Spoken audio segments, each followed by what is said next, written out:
España contra España es el libro que hoy nos viene a presentar y a hablar sobre él un ilustre escritor y historiador, don Pío Moa. Muy buenas tardes, muchísimas gracias por aceptar la invitación de Periodista Digital. Muchas gracias a vosotros. Tenemos con usted, bueno, pues a un gran defensor de la historia de España. Y bueno, su libro hay un término que menciona bastante, que es la hispanofobia. Exactamente, bueno, ¿a qué, para nuestros lectores, a qué se refiere con esto de hispanofobia? Y por qué, digamos, esa manía que hay entre determinados españoles en denostar lo que es y ha sido un pasado brillante, en ciertos términos. Bueno, quizá lo primero que haya que decir es que la historia no es algo pasado, es algo de plena actualidad, ¿no? Y eso se manifiesta, por ejemplo, en los políticos. Un político que tiene una idea falsa o una idea denigratoria de España, pues realizará determinadas políticas.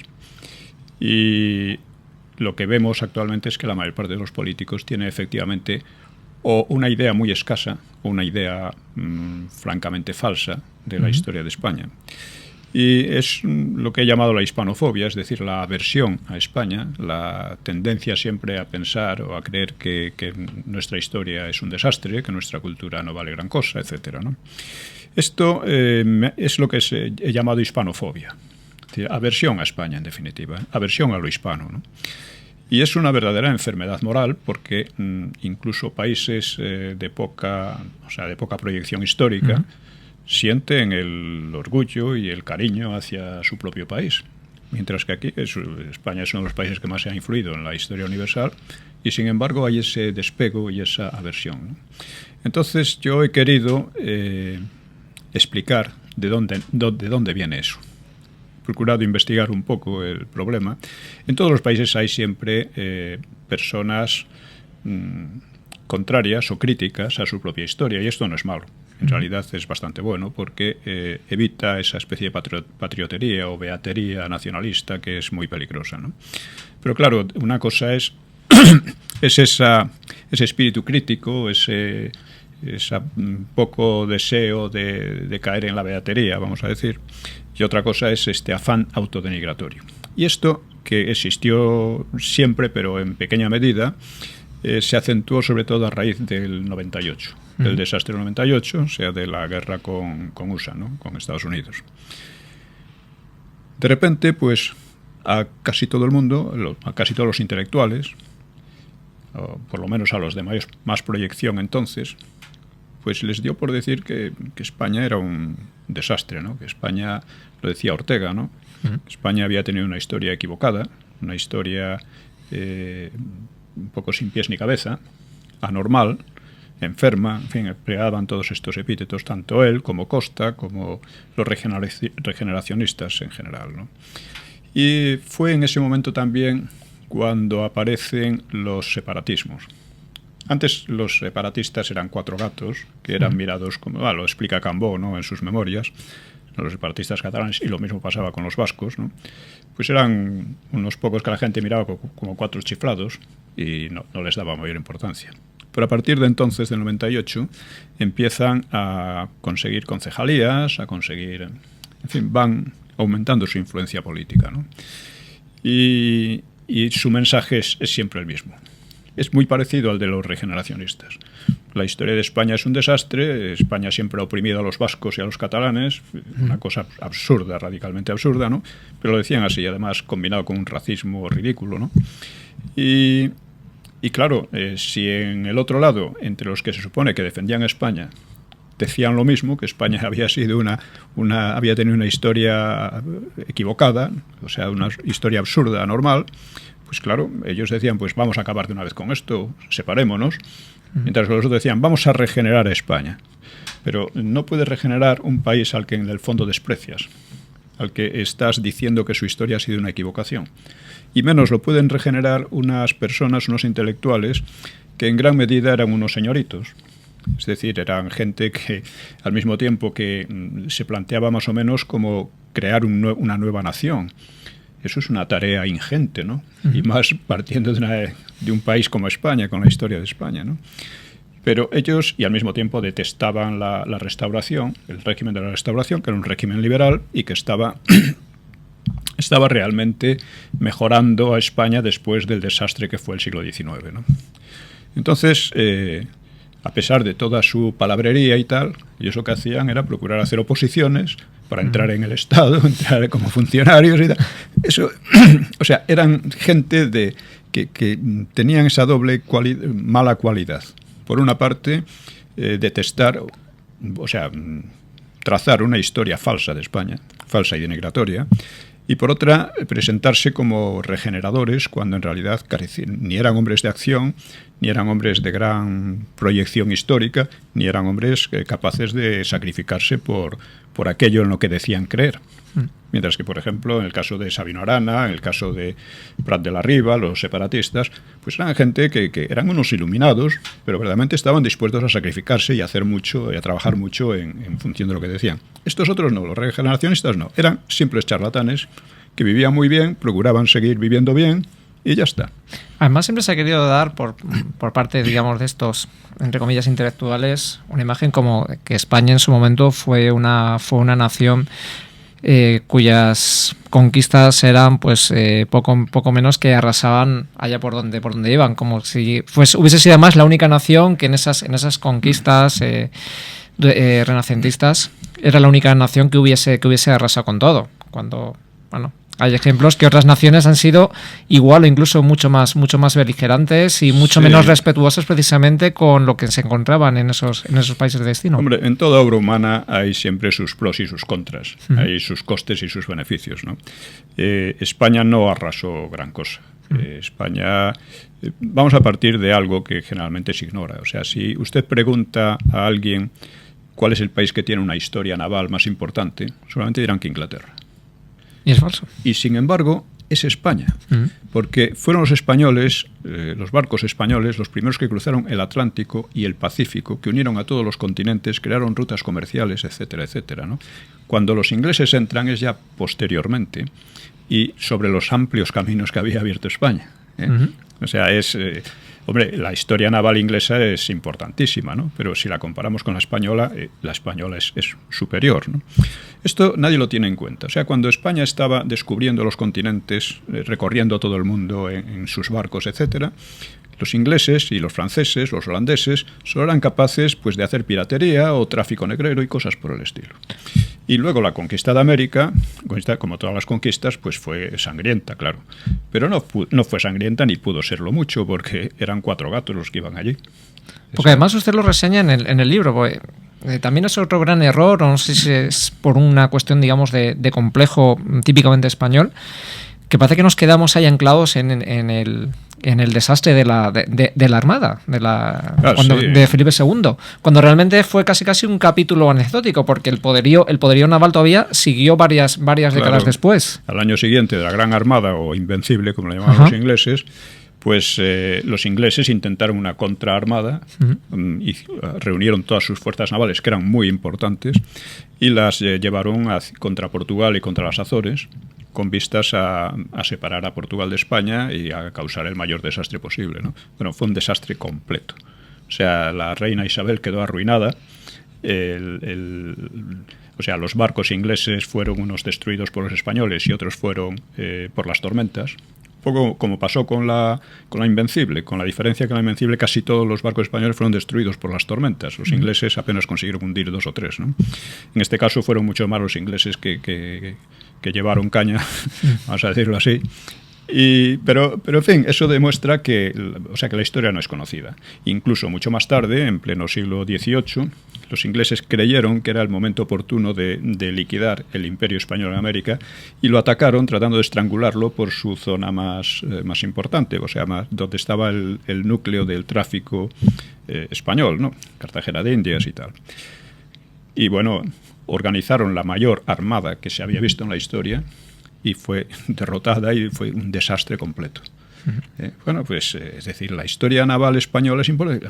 Está Lepanto, porque al mismo tiempo que España hacía esas cosas, tenía que luchar en el Mediterráneo contra los turcos, que eran una potencia, eran la principal superpotencia de la época, ¿no? Entonces, hombre, si uno empieza a considerar las cosas en su contexto, pues ve que España en aquel siglo hizo algo extraordinario realmente, ¿no? descubrió el mundo, no solo descubrió América, descubrió el Pacífico, descubrió el mundo para el resto de la gente, es decir, para toda la gente. Es decir, los indios americanos no sabían que vivían en América, no tenían la menor noticia de otro. España les descubrió dónde estaban.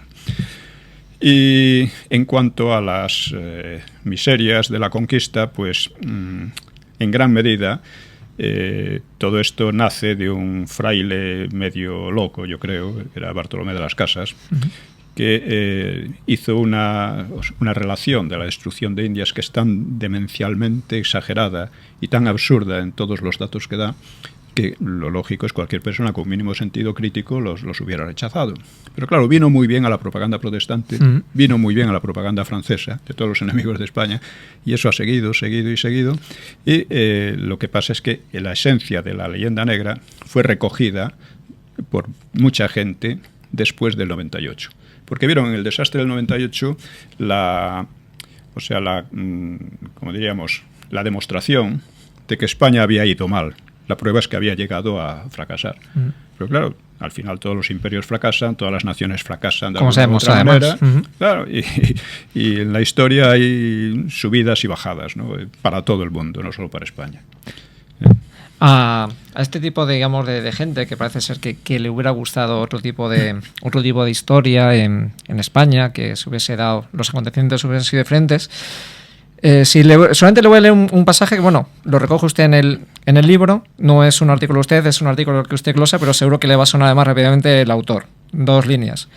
Dice: sin las cruzadas y la Inquisición, sin la insidiosa reconquista ibérica, podríamos, quién sabe, haber asistido al florecimiento de una civilización mediterránea, ecuménica y no sincretista, en la que convivieran diversos legados de la cultura grecolatina, lo mismo que conviven hoy las dos Europas, la de la cerveza y el vino, la de la mantequilla y el aceite de oliva, en una sola idea de democracia.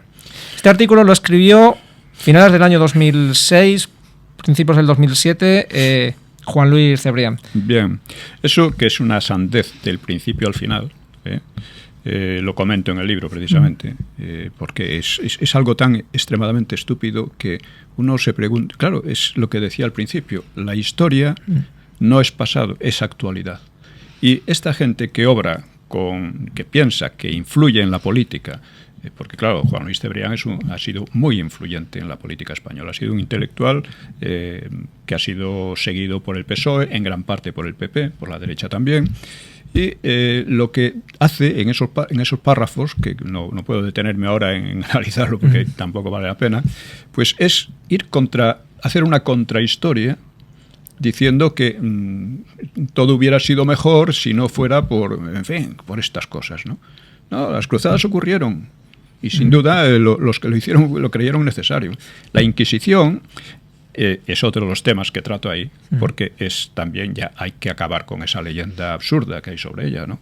La Inquisición pues fue un organismo que era un tribunal que era mucho más garantista que los tribunales europeos de la época, no solo los españoles, que era un tribunal que aplicaba muchísimo menos la tortura que lo que era común en toda Europa entonces.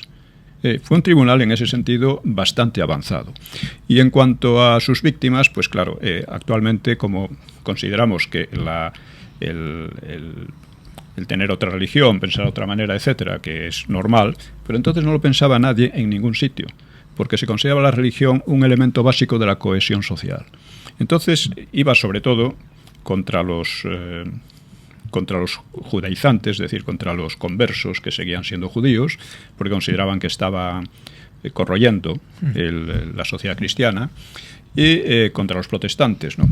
Y nos salvó de dos cosas. Primero, de la quema de brujas, porque eso sí que fue una cosa terrible en toda Europa, sobre todo en la Europa protestante, la quema de brujas, la caza y quema de brujas. Cientos de miles, han calculado algunos de brujas que fueron supuestas brujas. En España, después del suceso de Zugarramurdi, la Inquisición prohibió la persecución de las brujas, porque consideró que era un fenómeno más bien de histeria. Y nos libró también de las guerras religiosas. Las guerras religiosas que paralizaron a Francia durante muchos años, que a Alemania llegaron casi a medio despoblarla, porque fueron unas guerras espeluznantes, sobre todo la guerra de los 30 años, ¿no? Pues de eso nos libramos. No es que la Inquisición sea una institución buena y que debamos reivindicar, pero debemos ponerla en su contexto y a su nivel. Es decir, comparado con otras inquisiciones que no tenían este nombre, pero venían a ser lo mismo, fue mucho más, digamos, mucho menos sangrienta, mucho menos mortífera, mucho más legalista y mucho más cuidadosa con las garantías de los presos. Es curioso, pero es así, es demostrable. O sea, estos son hechos demostrados, ¿no? No ya por españoles, o sea, Henningsen, un danés que ha estudiado eso, pues lo expone otra mucha gente. Y luego la otra tontería que se dice en relación con la Inquisición, que es que paralizó el pensamiento en España, pues da la casualidad de que la época de mayor actividad de la Inquisición fue la época también de mayor auge cultural en España, en el pensamiento, en la literatura, en el arte en general, ¿no? Entonces, está claro que eso, o sea, ese auge no se debió a la Inquisición, porque la Inquisición persistió después, y sin embargo después España decayó. Es un hecho real que España decayó. Me interesa decir a este respecto que el tema de la decadencia de España ha sido, por una parte, muy estudiado y por otra parte, muy discutido. La decadencia fue real, a partir de la mitad del siglo XVII aproximadamente. Y casi nunca se ha reparado en este dato clave. En el siglo XVI, España era el país con más estudiantes, proporcionalmente con más estudiantes universitarios de Europa. Esto es un dato que se ha dicho y no se han sacado las consecuencias. En el 17, la Universidad de Salamanca baja a la mitad de su alumnado. Y lo que es peor, baja en calidad. Y esto es algo que no se recuperaría, no se ha recuperado plenamente desde entonces. Ha habido altibajos y tal, pero no se ha recuperado. Claro, un país como España, que gobernaba tierras extensísimas en todo el mundo, que tenía necesidad de técnicos, de marinos, de gente muy experta en todo tipo de cosas, que tenía de abogados, para asegurar las leyes, el gobierno, etcétera, eso no podría existir si no hubiera un sistema educativo de nivel superior importante. Y casi siempre se ha pensado que lo de España era simplemente a base de valor y de empuje y tal. No, era todo junto.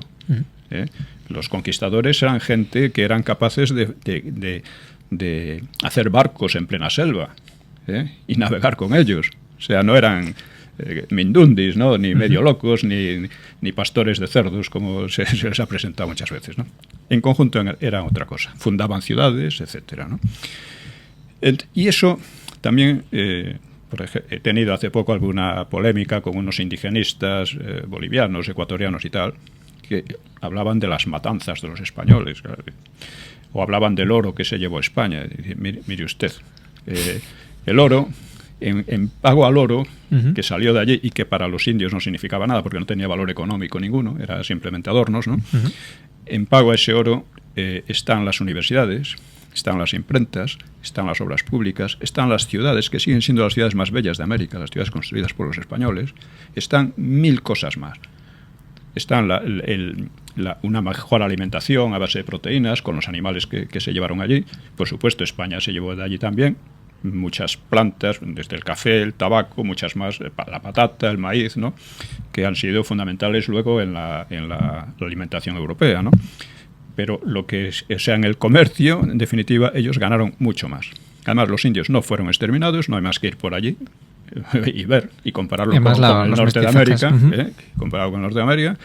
Entonces, claro, estas leyendas son nefastas y han sido aceptadas por muchísima gente en España. También el problema, me imagino, que viene dado. Por ejemplo, hablamos año 2004, el ascenso de José Luis Rodríguez Zapatero al poder.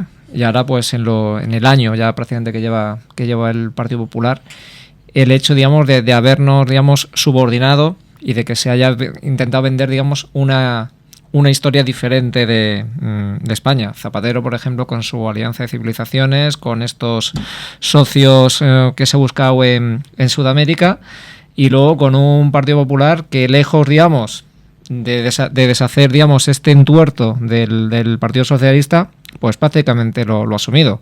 Hay una frase incluso que a mí me ha llamado bastante la atención, y supongo que a usted le habrá llamado bastante también la atención, dicha por el ministro de Exteriores, el señor Margallo, donde dice que tenemos ahora mismo que España tiene que ceder toneladas de soberanía. Supongo que a usted, como gran defensor de España, esto le sentará a cuerno quemado. Sí, bueno, el problema es que cuando hablaba de, o sea, esta desvirtuación, esta hispanofobia, ¿no? En unos casos muy acentuada, en la izquierda sobre todo, ya decía Julián Marías que el problema del PSOE es que tenía una idea negativa de la historia de España. Y pues eso ocurre también en el PP, no de manera tan acentuada, pero ocurre de una manera pasiva. Y porque los que tienen otra idea, una idea más acorde con la realidad histórica, no se atreven a decirlo. Entonces, claro, Margallo refleja esa hispanofobia también. Es la idea que tiene mucha gente también de que, como no valemos para nada, es mejor que nos disolvamos en Europa, que ya los alemanes, los franceses y tal, que son los que saben hacer las cosas bien, también las harán para nosotros. Es una idea tan pueril, pensar que los otros van a defender nuestros intereses y no los suyos. Pueril y acomplejado, entiendo. Sí, es eso, ¿no? Cuando España, por ejemplo, puede decir, mire, casi toda Europa debe su democracia actual a la intervención bélica de USA, de Estados Unidos. España, no. España nos la debemos a nosotros mismos. Y quienes están destruyéndola son precisamente aquellos que atacan, detestan o desprecian a España. Quienes están acabando con esta democracia, que fue un gran logro después del franquismo y que se apoyó en lo que había hecho el franquismo, o sea, una sociedad reconciliada y próspera, pues está siendo socavada precisamente por este tipo de políticos, de intelectuales también, que tienen esa idea no ya denigratoria, sino equivocada, porque podría ser denigratoria y justificada, claro, pero es que no lo es. Es lo que trato de explicar en el libro, porque, insisto, esto le pasa a la izquierda y le pasa a la derecha. No hablemos ya de los separatistas, que eso es el odio visceral y directo a España, ¿no? Al final, viendo cómo se están yendo las cosas, en el caso catalán, con esta insistencia del independentismo, llegaremos a un punto en que en España suceda algo similar a lo que ha pasado en los Balcanes o en la antigua Unión Soviética, que al final Cataluña se separe, País Vasco se separe. ¿Usted esto cómo lo ve, Don Pío? Bueno, creo que el problema principal, no creo que se llegue ahí, no interesaría a nadie, ni en España ni en Europa, casi nadie, quiero decir, que España se dividiera en un mosaico de estadillos de 3 al cuarto, impotentes y enfrentados entre sí, ¿no? En lugar de ser un país potente, que lo puede ser y lo ha demostrado además, que tiene una capacidad técnica, una capacidad en todos los sentidos muy considerable, ¿no? No creo que eso ocurra, pero sí puede ocurrir una tendencia a la putrefacción, incluso la separación, por ejemplo, de Cataluña, podría llegar a ocurrir, ¿no? Podría llegar a ocurrir, aunque difícilmente. Y el problema no está tanto en Barcelona o en Bilbao como en Madrid. El problema está en lo que decía al principio, unos políticos que tienen una idea, o no tienen una idea, una ignorancia básica sobre la historia de España, o lo que saben es equivocado. Entonces, es esa política de del PSOE, del PP, de hecho, que su idea ahora es que la economía lo es todo. Una idea tan absurda que uno lo sabe, porque además si fueran al menos buenos economistas, pero no están demostrando que lo sean, ¿no? Entonces la verdad es que unos políticos serios no habrían permitido que las cosas llegaran hasta donde han llegado, porque sabrían muy bien quiénes son los separatistas, qué es lo que quieren, no se dejarían engañar ni engañarían a la población diciendo que en realidad no quieren eso, que en realidad no van a ninguna parte, que en realidad o que el problema es económico. Sí, hay un aspecto económico en el problema, pero el problema no es básicamente económico. Es que además los españoles nos enteramos prácticamente un mes después de aquel encuentro entre Rajoy y Mas, que prácticamente Mas vino amenazando. Y tuvimos que esperar un mes hasta que Rajoy, digamos, decidió abrir la boca y enterarnos de que Mas había dicho pacto fiscal o independencia. Sí. Sí, y Rajoy... Que eso es lo complejo, evidentemente, porque parece que es que España es la menor y Cataluña, digamos, es la grande, cuando se supone que es al revés. Sí, no, y además, en fin, el problema ahí está en que estamos en una crisis a la que nos han llevado unos políticos, incluido Rajoy, porque la oposición de Rajoy a Zapatero fue de risa, fue insignificante. Nos han llevado a una crisis Y estos mismos que nos han llevado a una crisis son los que dicen que nos van a sacar de ella. Y no tienen ninguna idea para sacarnos de ella. Su idea es ceder, es ir retrocediendo. ¿Por qué? Porque no tienen una idea de España.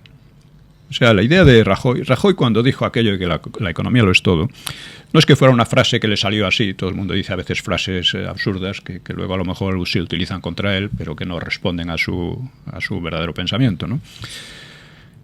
Yo creo que es que eso sintetiza su verdadero pensamiento.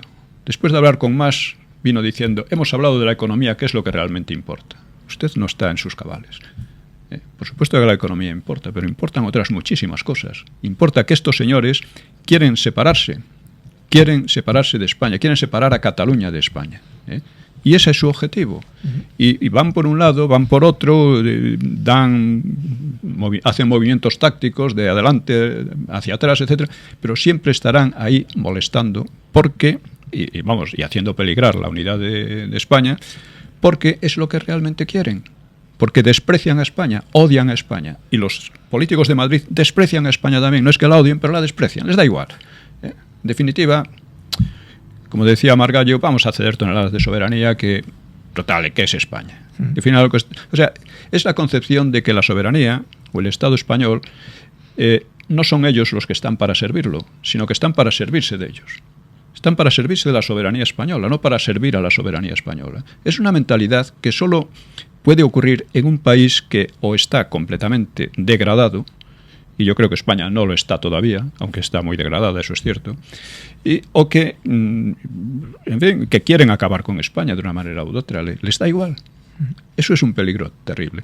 El libro precisamente va un poco a clarificar de una manera sencilla pero lógica y argumentada pues lo que es la historia de España, para que toda esta gente, esta casta política tan lamentable que tenemos, entre otros, y la población mismo, que está muy desorientada, pues sepa un poco a qué atenerse.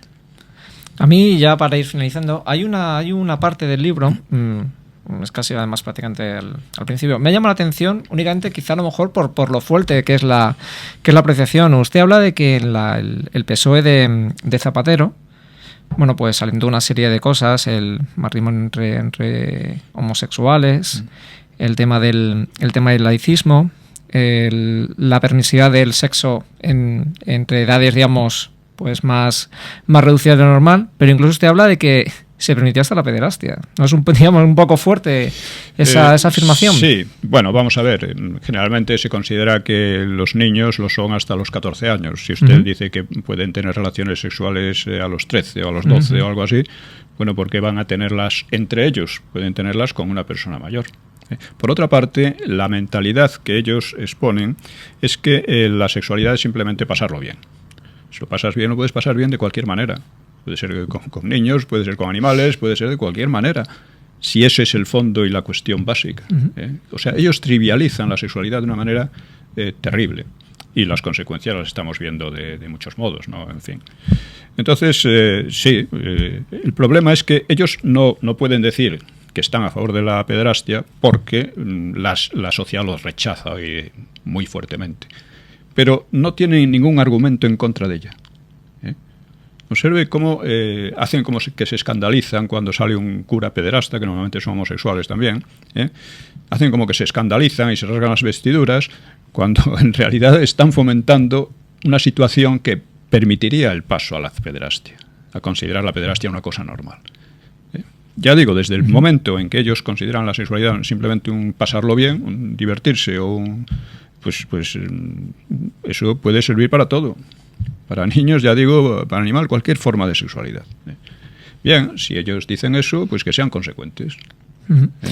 Pues, don Pío, ha sido un placer tenerle por aquí y poder debatir y hablar un poco sobre este libro que recomendamos encarecidamente pues a nuestros lectores que lo compren y lo lean, porque visto cómo están hoy los planes educativos en nuestra escuela, perdemos muchas de estas cosas de nuestra historia, de nuestra brillante historia, que con sus luces y sus sombras, pero al fin y al cabo es un pasado y un presente del que nos tenemos que sentir orgullosos. Ciertamente, insisto en que la cuestión de la educación es fundamental, es la clave de la decadencia de España y del auge de España también.